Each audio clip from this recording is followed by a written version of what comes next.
थोड्या वेळासाठी तुम्ही असं गृहीत धरा की तुम्ही विद्यार्थी आहात। तुम्ही अशा पद्धतीची एक परीक्षा दिली आहे की जी परीक्षा तुमच्या पुढच्या भवितव्यासाठी अत्यंत महत्त्वाची आहे। अशा पद्धतीची परीक्षा तुम्ही काही दिवसांपूर्वी दिलेली आहे। ही परीक्षा पास करण्यासाठी तुम्ही वर्षभर प्रचंड मेहनत केलेली आहे, प्रचंड अभ्यास केलेला आहे। ही परीक्षा पास होण्यासाठी ही परीक्षा होऊन साधारणतः 8 ते 10 दिवस उलटून गेलेले आहेत।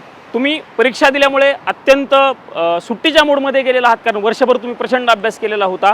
हे सगळं झाल्याच्या नंतर तुम्ही सुट्टीच्या मोडमध्ये आहात, तुम्ही सुट्टी एन्जॉय करण्याच्या मानसिकतेमध्ये आहात किंवा तुम्ही त्या मानसिकतेमध्ये गेलेला आहात। तुम्ही वाट बघताय आता आपण दिलेल्या परीक्षेचा निकाल कधी लागणार आणि पुढं आपल्याला जे शिक्षण घ्यायचे त्या शिक्षणाचं नेमकं कशा पद्धतीने आपल्याला पुढे जायचं या सगळ्यावरती तुम्ही विचार करत आहात। असं सगळं तुम्ही विचारामध्ये असताना, सुट्टीच्या मोडमध्ये असताना तुम्हाला अचानकपणे समजतं की तुम्ही 8 ते 10 दिवसांपूर्वी जी परीक्षा दिलेली आहे ती परीक्षा रद्द करण्यात आलेली आहे। ही परीक्षा कुठली छोटी परीक्षा नाही आहे, तर मेडिकल क्षेत्रामध्ये तुम्हाला करिअर करायचं असेल, तुम्हाला मेडिकल क्षेत्रामध्ये पुढे जायचं असेल तर त्यासाठी लागणारी नीट नावाची जी परीक्षा आहे त्या परीक्षेच्या अनुषंगाने मी सगळं बोलतोय।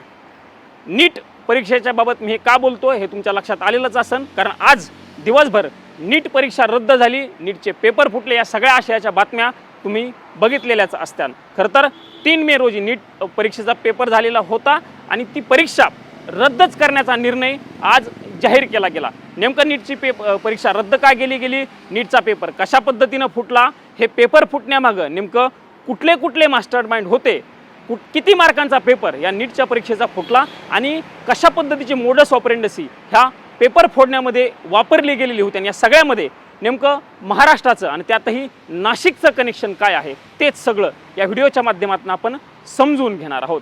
नमस्कार, माझं नाव आहे प्रमोद जगताप आणि तुम्ही TV9 मराठीचं डिजिटल प्लॅटफॉर्म बघत आहात।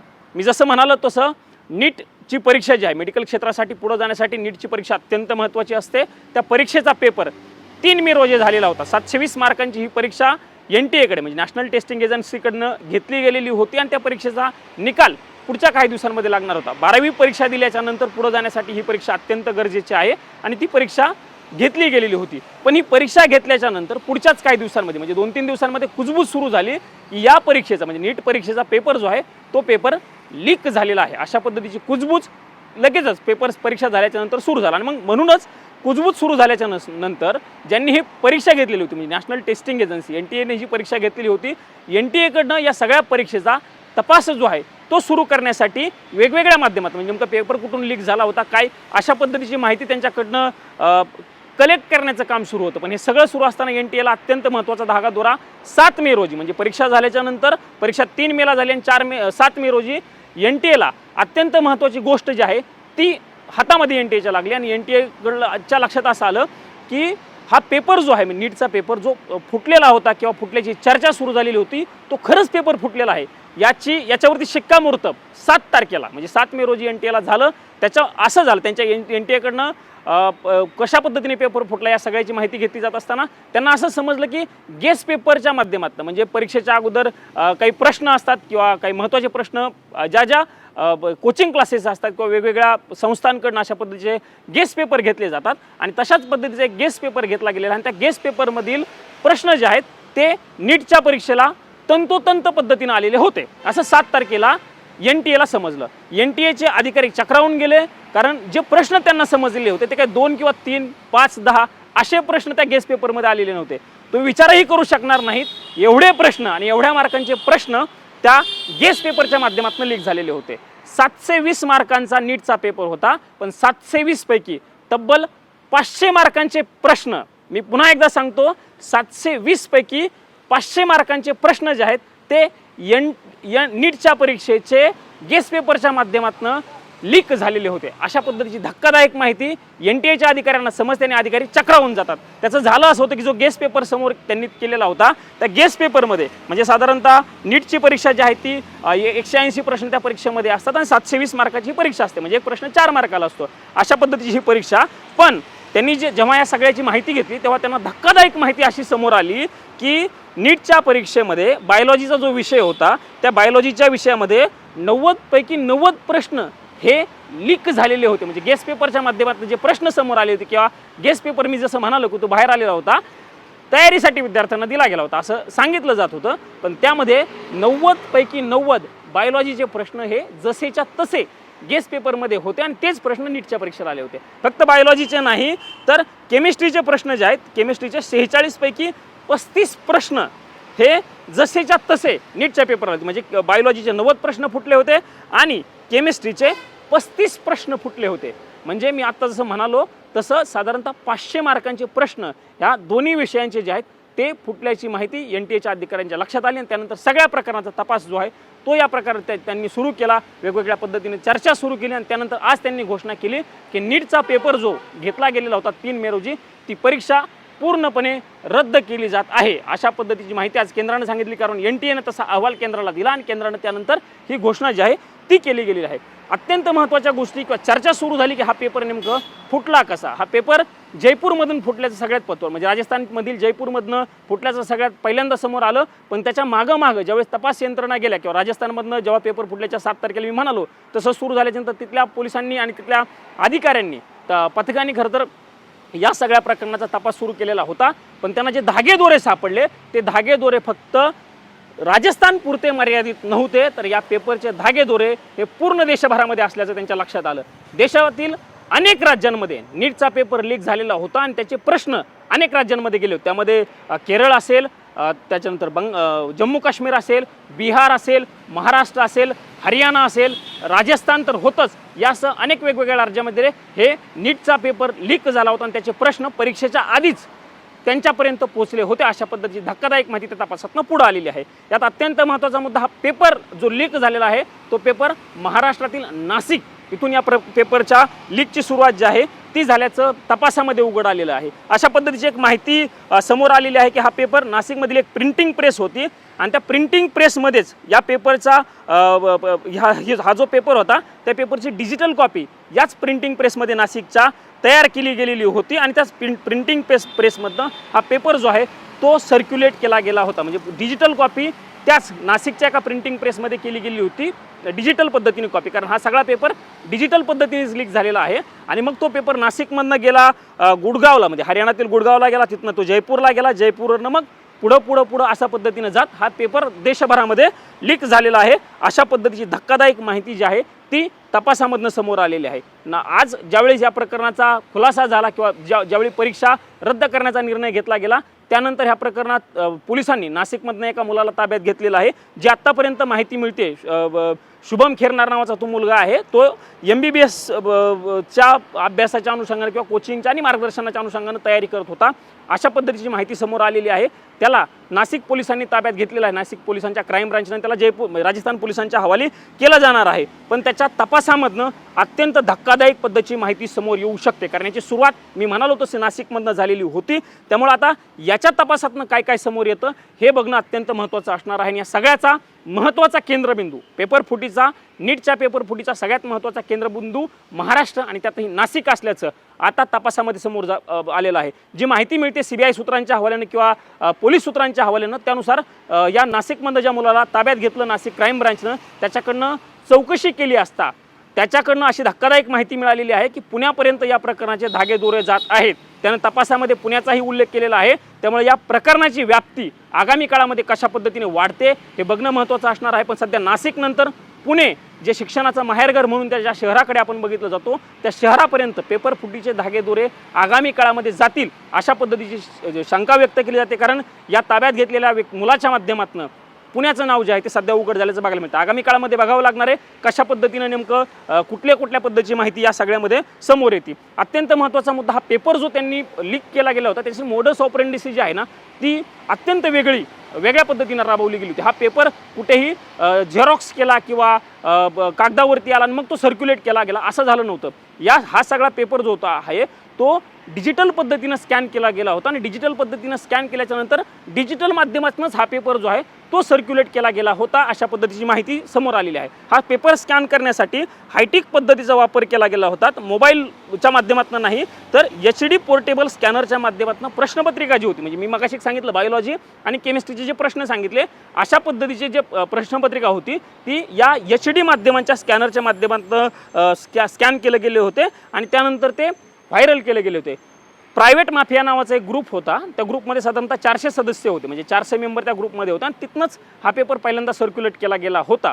त्यानंतर तो टेलिग्रामवरती गेला, डिजिटल माध्यमाच्या माध्यमातून हा पेपर जो आहे तो सर्क्युलेट केल्याची माहिती आत्तापर्यंत समोर आलेली आहे। आणि हा पेपर जो आहे तो व्हायरल होत असताना खबरदारी जी आहे या सगळ्या ग्रुपने ती अत्यंत काटेकोर पद्धतीने घेतली गेलेली होती। अशा पद्धतीची देखील माहिती जी आहे ती आता या सगळ्या तपासामध्ये समोर आल्याचं बघायला मिळते। या प्रकरणाचा तपास जो आहे तो आता CBIकडे सोपवण्याचा निर्णय, ज्यावेळी सकाळी परीक्षा रद्द करण्याचा निर्णय घेतला गेला त्यावेळी ह्या सगळ्या प्रकरणाची व्याप्ती किंवा तपास जो आहे तो CBIकडनं केला जाईल अशा पद्धतीची माहिती जी आहे ती दिली गेलेली आहे। आणि आता CBIनी या प्रकरणाच्या अनुषंगानं गुन्हा देखील दाखल केलेला आहे आणि CBI या प्रकरणाचा तपास जो आहे तो आता करणार आहे। त्यामुळे CBIच्या तपासामध्ये नेमकं काय काय माहिती समोर येते हे बघणं अत्यंत महत्त्वाचं आहे। पण इतर पद्धतीची जी माहिती आहे तीही अत्यंत महत्त्वाच्या पद्धतीनं समोर येतानाचं चित्र जे आहे ते आपल्याला बघायला मिळते। वेगवेगळ्या पद्धतीनं CBI आता तपास करणार आहे।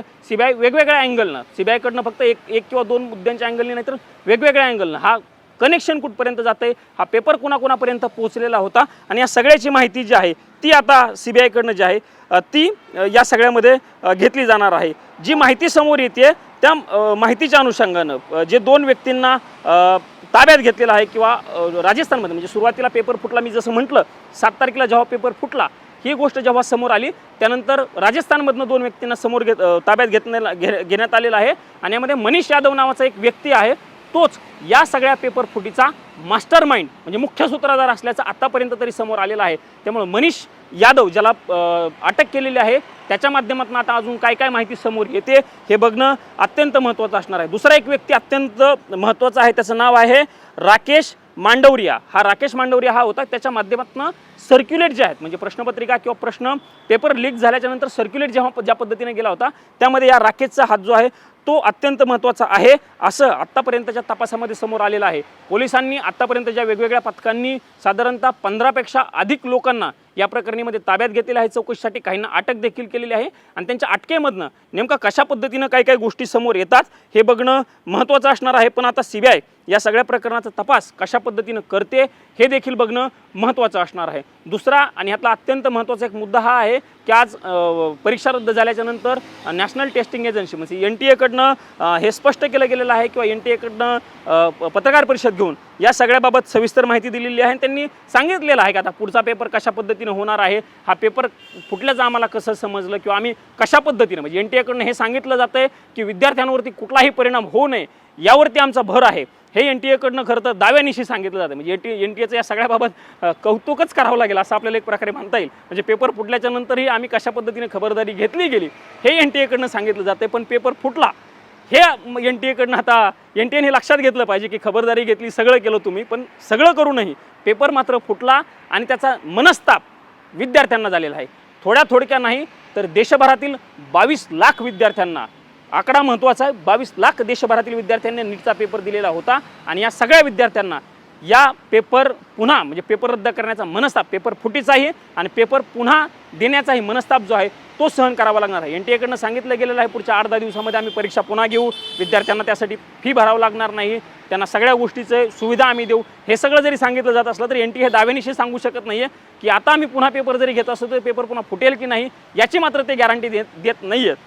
हे काय NTA घेतलेली पहिली परीक्षा आहे, म्हणजे पहिल्यांदा NTA घेतलेल्या अनेक परीक्षा आहेत आणि त्यातला हा काय पहिला पेपर नाही आहे की NTA घेतला आणि तो पहिल्यांदाच फुटला, असं नाही आहे। 2024 साली NTA अशाच पद्धतीची नीटची परीक्षा घेतली होती, तेव्हाही पेपर फुटला होता, देशभरामध्ये विद्यार्थ्यांनी आंदोलनं केली होती, मोठ्या प्रमाणावरती टीका झालेली होती, हे सगळं झालं होतं, आरोपी अटक केली होती, त्याचे धागेदोरे शोधले होते, कुठकुठपर्यंत जातात CBIचा कडे तेव्हा केस दिली होती, पण नेमकं या आरोपींना आत्तापर्यंत त्या आरोपींवरती काय कारवाई झाली हे मात्र समोर आलेलं नाही आहे। त्यामुळं आता या प्रकरणाचा तपास CBI करेल। CBIवरती तर CBI ही वेगवेगळ्या अँगलने तपास करणारी स्वतंत्र एजन्सी आहे, त्यामुळे या एजन्सीच्या माध्यमातून तपास होईल, कशा पद्धतीनं तपास होतो, आरोपी कोण समजतात, पुढचे धागेदोरे कुठपर्यंत जातात हे सगळं आगामी काळामध्ये समोर येईल। पण सगळ्यात महत्त्वाचा प्रश्न आणि मुद्दा हा आहे की या पेपर रद्द झाल्यामुळे जो विद्यार्थ्यांना मनस्ताप सहन करावा लागतोय त्या मनस्तापासाठी नेमकं जबाबदार कोण आहे या प्रश्नाचं उत्तर मात्र कोणाकडेच नाही आहे। कारण जे मी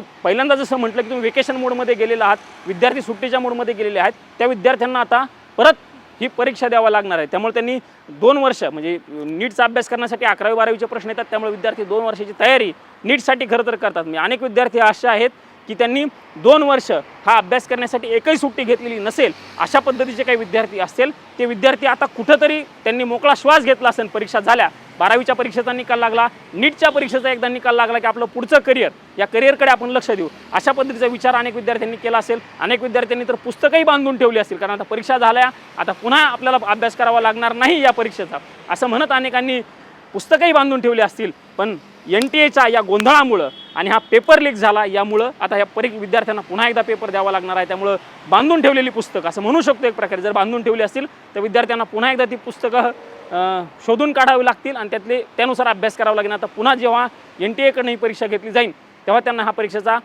पेपर जो आहे तो या विद्यार्थ्यांना द्यावा लागणार आहे. बघावं लागणार आहे की ही परीक्षा नेमकं कशी होते, काय होते. विद्यार्थ्यांनी ज्या परिस्थितीमध्ये किंवा जो 2 वर्षाचा अभ्यास करून ज्या मानसिकतेमध्ये 3 मे रोजी पेपर दिलेला होता, तशाच पद्धतीचा पेपर हे विद्यार्थी आगामी काळामध्ये जेव्हा पुन्हा कधी परीक्षा होईल तेव्हा हे विद्यार्थी पेपर देतात का, किंवा विद्यार्थ्यांची मानसिकता नेमकी तेव्हा काय होते हे बघावं लागणार आहे. पण या पेपर फुटीचा देशभरातील 22 लाखपेक्षा जास्त विद्यार्थ्यांना मनस्ताप जो आहे तो सहन करावा लागतानाचं चित्र सध्या आहे. आणि आता बघूया CBI या सगळ्या प्रकरणाचा तपास करते, CBIकडनं कशा पद्धतीनं धागेदोरे शोधले जात आहेत. आणि महाराष्ट्रामध्ये मी जसं म्हटलं तसं नाशिक आणि पुण्याचा उल्लेख आता सध्या आलेला आहे. आगामी काळामध्ये या सगळ्याचे धागेदोरे कुठपर्यंत जातात हे बघावं लागणार आहे. पण या सगळ्या गोंधळाचा मनस्ताप आणि त्रास विद्यार्थ्यांना मात्र सहन करावं लागतानाचं चित्र आजच्या घडीला आणि आज आपल्याला बघायला मिळत आहे.